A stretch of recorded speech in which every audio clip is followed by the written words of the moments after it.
छोट तोरा हाथी होले पाछे जन्म लेती होले जीवा साथी बनाए तो जीवा जोड़ी बनाए ले तो अरे मोरे लागी छोट तोरा हाथी होले पाछे जन्म लेती होले जीवा साथी बनाए तो जीवा जोड़ी बनाए ले तो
छोट तोरा हाथी होले पाछे जन्म लेती होले जीवा साथी बनाए तो जीवा जोड़ी बनाए ले तो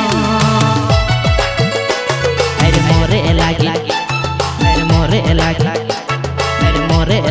छोट तोरा हाथी होले पाछे जन्म लेती होले जीवा साथी बनाए तो जीवा जोड़ी बनाए ले तो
छोट तोरा हाथी होले पाछे जन्म लेती होले जीवा साथी बनाए तो जीवा जोड़ी बनाए ले तो